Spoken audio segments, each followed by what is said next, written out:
اس طرح آستیاگس کو معلوم ہو گیا کہ یہ بچہ وہی ہے جسے ماندان نے جنم دیا تھا۔ اس پر اس بات کا بھی انکشاف ہو گیا کہ اس کے سپہ سالار ہارپیگ نے اس بچے کو قتل نہیں کیا تھا، بلکہ بچے کو اس نے چرواہے کے حوالے کر دیا تھا تاکہ اس کا خاتمہ کر دے، لیکن چرواہے نے اس بچے کا خاتمہ کرنے کے بجائے اپنا بیٹا بنا کر اس کی پرورش کی۔ چرواہے کے اس انکشاف پر مادیوں کے بادشاہ آستیاگس کے دل میں ایک خوف اور وحشت پیدا ہو گئی۔ اس انکشاف کے بعد اس نے اپنے سارے مصاحبوں اور نجومیوں کو بلایا اور انہیں اپنی بیٹی ماندان کے بچے کے زندہ ہونے کی پوری تفصیل کہہ سنائی۔ ساتھ ہی اس نے اس خواب کے اثر سے محفوظ رہنے کی تدبیر بھی پوچھی۔ اس کے جواب میں ان مصاحبوں اور نجومیوں نے بادشاہ کو مخاطب کر کے کہا، اگر وہ بچہ جس کے مروانے کا حکم دیا گیا تھا وہ زندہ ہے تو سمجھنا چاہیے کہ یزداں یعنی خدا کی اسے حمایت حاصل ہے۔ دوسرے یہ کہ وہ ایک مرتبہ کھیل ہی کھیل میں چونکہ بادشاہ بن چکا ہے، دوسری دفعہ بادشاہ نہیں بنے گا، اس لیے تشویش کی کوئی بات نہیں، اور اس بچے سے اب آستیاگس کو کوئی خطرہ نہیں۔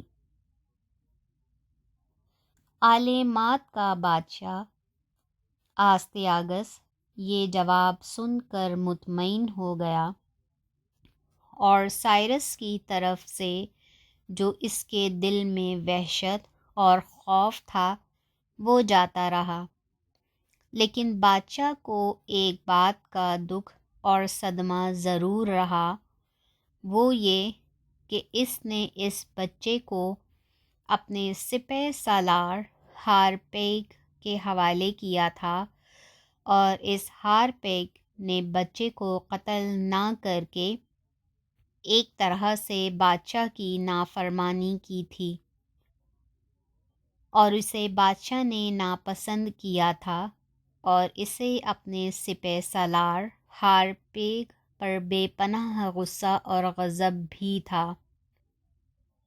لہٰذا اس نے اپنے سپہ سالار ہارپیگ سے بھی انتقام لینے کا تہہ دل سے ارادہ کر لیا۔ وہ اپنے سپہ سالار ہارپیگ کو اپنے حکم کی خلاف ورزی کی کڑی سزا دینا چاہتا تھا۔ اسے سزا دینے کا طریقہ مادیوں کے بادشاہ نے یہ اختیار کیا کہ اس نے ہارپیگ کے بیٹے کو پوشیدہ طور پر قتل کرا کر اس کا گوشت ہارپیگ کو کھلا دیا۔ جب یہ خبر ہارپیگ کو پہنچی تو وہ اس وقت تو خاموش رہا، بظاہر اس صدمے کو سہ گزرا اور اپنی وفاداری اور جانثاری میں کوئی فرق نہ آنے دیا، لیکن بیٹے کا داغ سینے میں چھپائے ہوئے موقع کا منتظر رہا۔ اب ہارپیگ نے بھی اپنے دل میں یہ بات ٹھان لی تھی کہ جوں ہی کوئی موقع ملا تو اپنے بادشاہ آستیاگس سے اپنے بیٹے کے قتل کا انتقام ضرور لے گا۔ اس طرح سائرس تو بچ گیا، لیکن سپہ سالار کا بیٹا قتل ہو گیا۔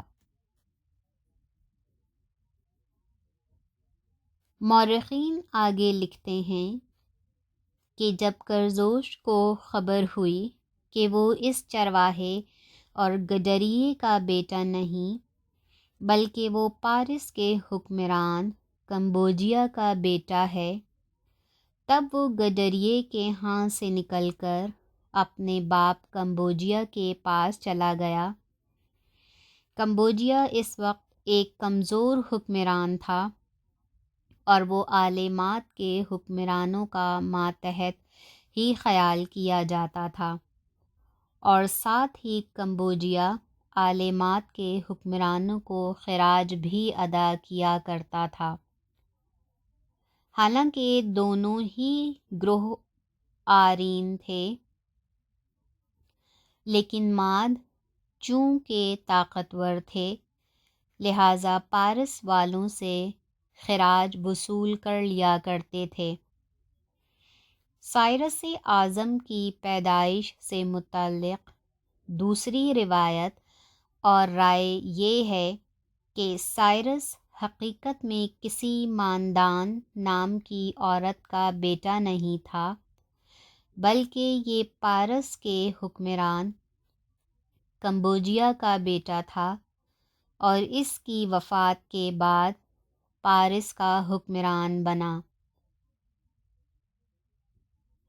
جہاں تک ماندان کا تعلق ہے، جسے سائرس کی ماں کہا جاتا ہے، تو وہ دراصل آل ماد کے آخری بادشاہ آستیاگس کی بیوی تھی اور بابل کے حکمران بخت نصر کی بیٹی تھی۔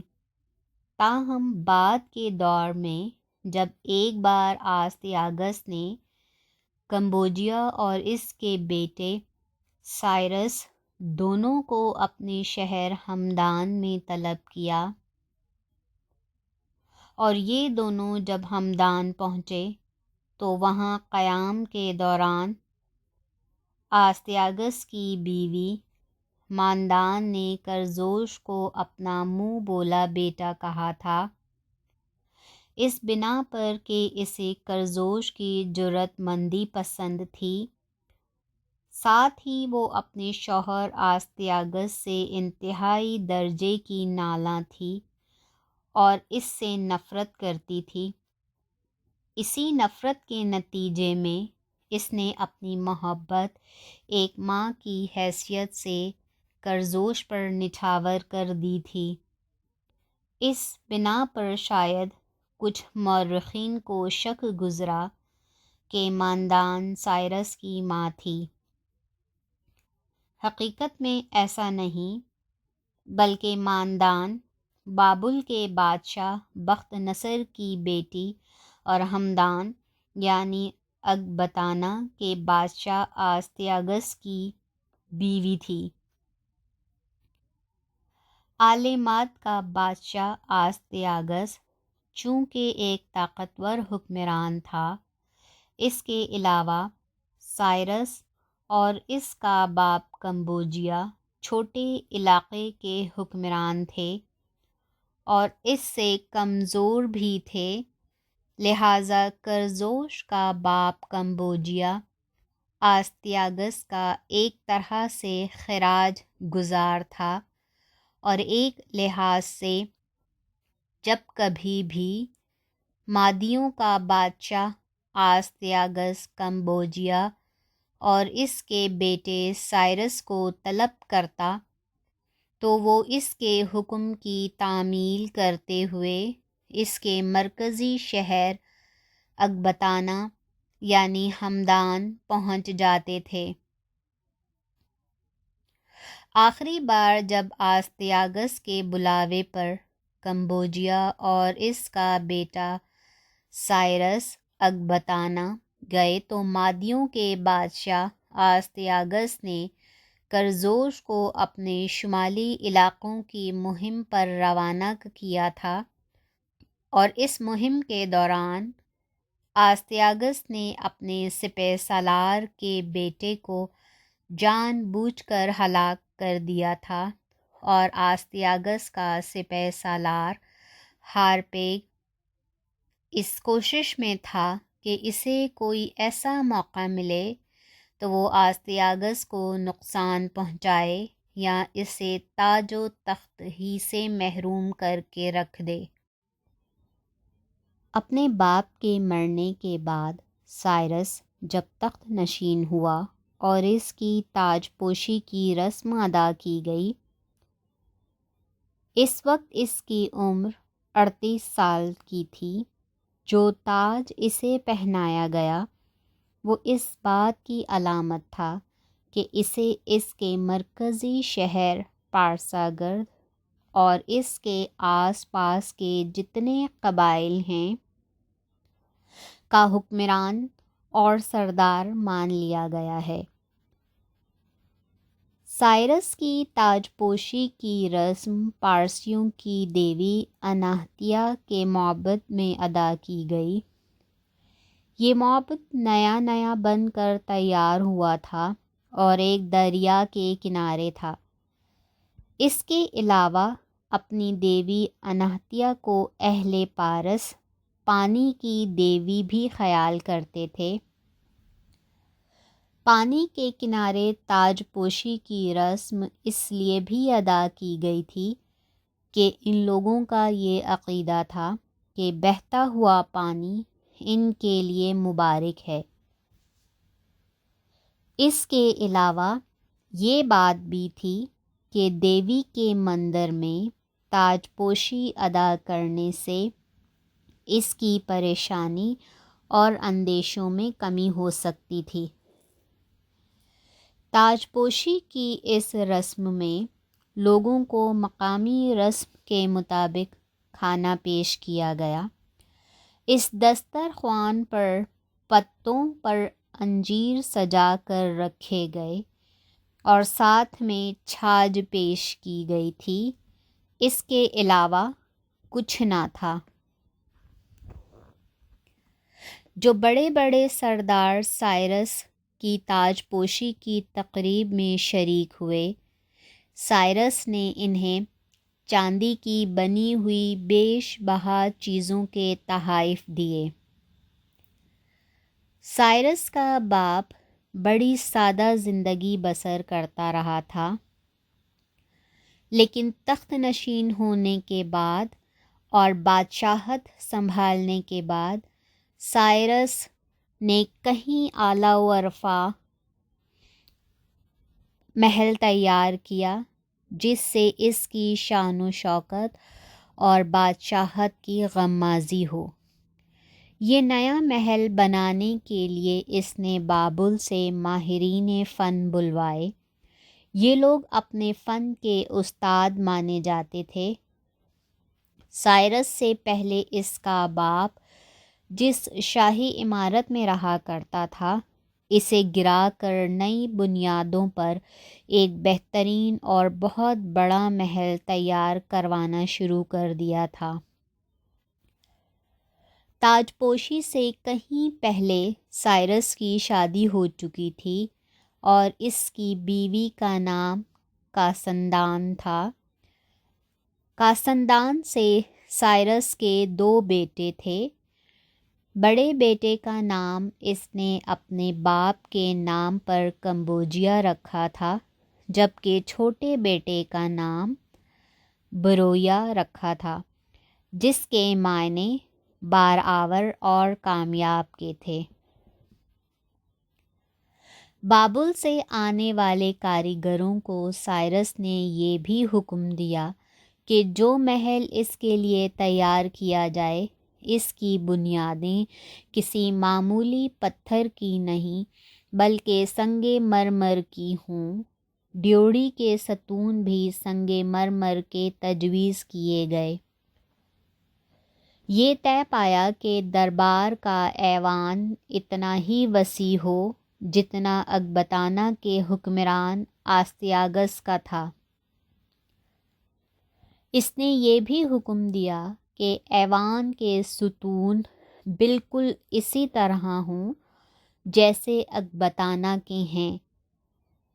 ہر ستون 40 فٹ اونچا اور گولائی میں ایسا ہو کہ ایک آدمی دونوں بازو پھیلا کر اسے گرفت میں نہ لے سکے۔ پرانی عمارت گرا کر نئی عمارت تعمیر کرنے سے پہلے سائرس نے اپنی بیوی بچوں کے لیے دریا کے کنارے پختہ اینٹوں کا ایک چھوٹا سا محل تعمیر کروایا تھا۔ اس کے بعد پرانی عمارت کو گرا کر اس پر نیا محل تعمیر کرنا شروع کر دیا گیا۔ تاج پوشی کے بعد سب سے پہلا کام اس نے محل کی تعمیر کا شروع کیا۔ دوسرا کام جو اس نے کیا وہ یہ تھا کہ اپنے محافظ دستوں کے ساتھ وہ اپنے مرکزی شہر پارساگرد سے نکلا اور اپنے سارے علاقوں کا ایک بار اس نے دورہ کیا۔ جن جن شہروں میں سردار اور والی تھے ان کی احوال پرسی کی۔ اس طرح تاج پوشی کے بعد اس نے اپنی رعایا کے لوگوں سے رابطہ قائم کیا، ان کے احوال جاننے کی کوشش کی۔ اس کے ایسا کرنے سے اس کی سلطنت کے لوگ اس سے خوش اور مطمئن ہو گئے تھے۔ اپنے سارے علاقوں کا دورہ کرنے کے بعد سائرس واپس اپنے مرکزی شہر پارساگرد آیا۔ اس کی غیر موجودگی میں بابل سے منگوائے ہوئے کاریگر اور اس کے لیے محل تعمیر کرتے رہے تھے اور اب صرف محل کی چھتیں ڈالنا رہ گئی تھیں۔